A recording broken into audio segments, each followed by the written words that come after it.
Hello everyone, আসসালামু আলাইকুম। আপনারা কেমন আছেন? আশা করব ভালো আছেন। আজকে আমরা হাতে মেখে হাঁসের মাংস রান্না নিয়ে চলে এসেছি। তাহলে বেশি কথা না বলে চলুন ভিডিওটি শুরু করা যাক। তো দেখুন বন্ধুরা, আজকে আমি হাঁসের মাংস রান্না করার জন্য এখানে একটা হাঁস আগে থেকে সুন্দরভাবে কেটে পরিষ্কার করে আমি রেখে দিয়েছি। আর এখন এখানে একটা কড়াইয়ের উপরে আমি মাংসগুলো আস্তে সুন্দরভাবে দিয়ে নেব।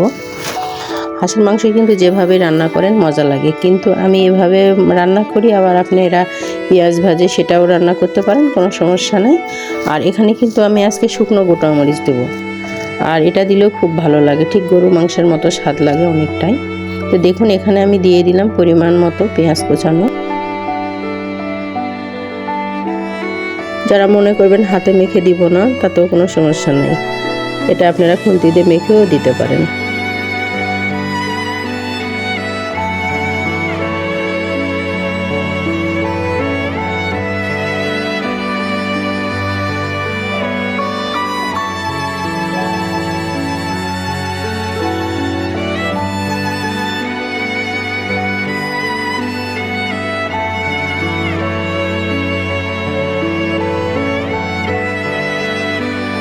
শীতকালেই কিন্তু হাঁসের মাংস খাওয়ার একটা মজার ব্যাপার।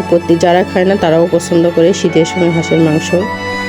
আর এভাবে যারা মাংসটা রান্না করে খাইছেন অবশ্যই তারা তো বুঝবেন যে এর স্বাদটা কেমন হয়। আর এখনও পর্যন্ত যারা খাননি অবশ্যই আমার ভিডিওটা ফলো করে একবার করে খাওয়ার চেষ্টা করবেন। আর এখানে দিয়ে দিলাম আমার স্বাদ মতো লবণ, অবশ্যই আপনারা আপনাদের স্বাদ অনুপাতে দিবেন।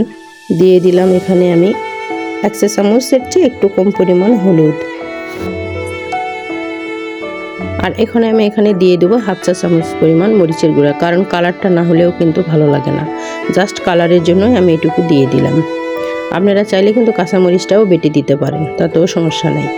এখন দেওয়া হয়েছে, এখন এখানে আমি কিছু শুকনো মশলা অ্যাড করে দেবো। সেটা হচ্ছে ধনা গুঁড়া ছিল এখানে 1 চা চামচ, আর গরম মশলার গুঁড়া 1 চা চামচ দিয়ে এখন এই সম্পূর্ণ উপকরণগুলো আমি হাত দিয়ে আস্তে করে সুন্দরভাবে মাখতে থাকবো।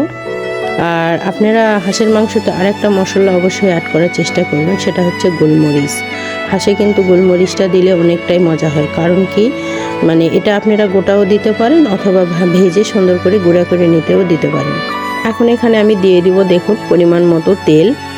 এটা আমি দিচ্ছি কিন্তু বরাবর আমি যে তেল দিয়ে রান্না করি সেটা আমি এখানে দিয়ে দিলাম। আর এটা এখন আমি হাত দিয়ে সুন্দরভাবে মেখে নেব। একটু সাবধানভাবে যারা হাতে মেখে রান্না করতে চান অবশ্যই তারা একটু সাবধানে মেখে নেবেন, কারণ হাঁসের মাংসে কিন্তু অনেকটা হাড় থাকে।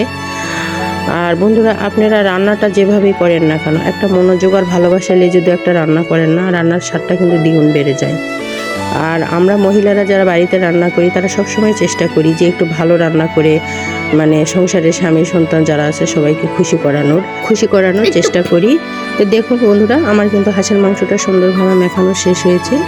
আর এখানে আমি দিয়ে দিলাম 1 মগ পরিমাণ পানি। আমি পানিটা কিন্তু বারবার অ্যাড করব না, প্রথমে যেটুকুন দিলাম এটাই আমি আগে সুন্দরভাবে দিয়ে মাংসটা এখানে আমি 5 থেকে 7 মিনিটের জন্য রেস্টে রেখে দিলাম। তারপরে আমি এটা দেখুন চুলার উপর দিয়ে দিয়েছি। আমি কিন্তু বন্ধুরা বরাবর কিন্তু আমি কারেন্টের চুলাটাই রান্না করি বেশি, কারণ কারেন্টের চুলাতে রান্না করতে আমার খুব ভালো লাগে। এই জন্য কিন্তু তরকারির ভাবটা একটু বেশি পরিমাণে ওঠে। হয়তো আপনাদের অনেকটা বুঝতে অসুবিধা হয়, কিন্তু আমি আসলে এভাবেই রান্না করি। আর কারেন্টের রান্নাটাও আমার কাছে ভালো লাগে। দেখুন এভাবে সুন্দরভাবে আমার রান্নাটা তরকারিটার বলক চলে এসেছে। আর এটা হাতা দিয়ে সুন্দরভাবে আমি নেড়ে চেড়ে নেবো। লবণটা অবশ্যই একবার টেস্ট করে নেবেন আপনারা। এভাবে আমি আস্তে করে জালটা খুব হাইতে আমি রাখিনি। আর দেখুন বন্ধুরা, এভাবেই কিন্তু আমার হাঁসের মাংসটা রান্না শেষ হয়েছে। আর আপনারা দেখতে পাচ্ছেন শুকনো মরিচটা কিন্তু সুন্দরভাবে মিক্সড হয়েছে। আর একটা দেখতে যতটা সুন্দর হয়েছে, খেতে মাশাআল্লাহ আরোটাই অনেকটা সুন্দর হয়েছে। আর এভাবে হাতে মেখে গোলমরিচের গুঁড়া দিয়ে রান্নাটা আপনাদের কেমন লেগেছে অবশ্যই কমেন্টে বলবেন। আর সবাই ভালো থাকবেন। আল্লাহ হাফেজ।